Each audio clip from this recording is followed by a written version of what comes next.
दोस्तों, अगर किसी देश की सेना खुद यह कह दे कि भारत से युद्ध का मतलब है विनाश, तो सोचिए यह बयान कितना बड़ा झटका है।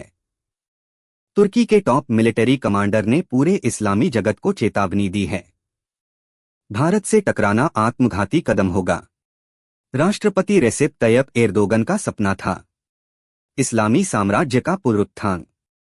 सीरिया, लीबिया और अजरबैजान में तुर्की ने अपनी ताकत दिखाई, लेकिन अब वही तुर्की पीछे हट रहा है, क्योंकि असली जंग तो अब कूटनीतिक मोर्चे पर है और वहां भारत आगे है।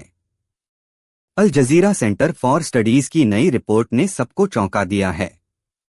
रिपोर्ट कहती है, तुर्की के वरिष्ठ सैन्य अधिकारी मान चुके हैं कि भारत से टकराना मतलब पूरे इस्लामी जगत को संकट में डालना। उन्होंने साफ कहा, भारत जैसी शक्ति के खिलाफ युद्ध हार नहीं बल्कि विनाश लेकर आएगा। अब सवाल उठता है, तुर्की को भारत से इतना डर क्यों? क्योंकि आज का भारत सिर्फ एक देश नहीं बल्कि एक वैश्विक शक्ति बन चुका है।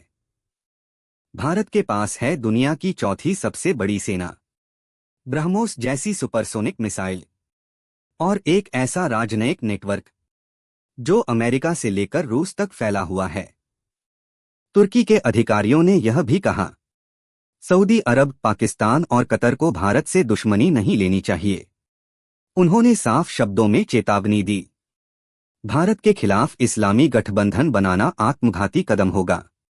रिपोर्ट का सबसे बड़ा खुलासा यह है कि मुस्लिम देशों के युद्ध का असली कंट्रोल उनके हाथ में नहीं बल्कि अमेरिका के पास है।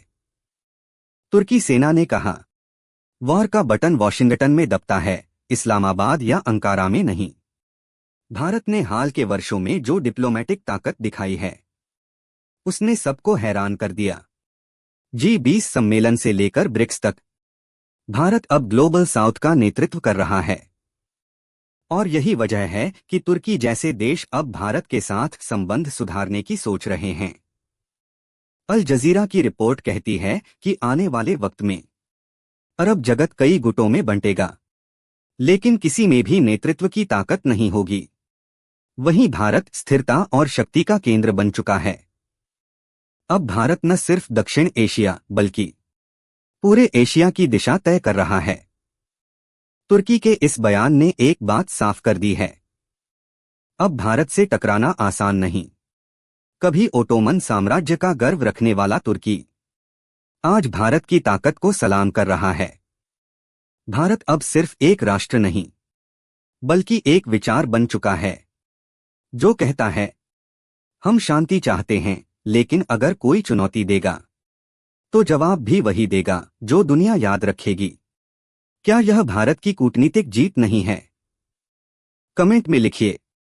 जय हिंद और वीडियो को शेयर करें ताकि दुनिया जाने, भारत से टकराना अब खेल नहीं, चुनौती है।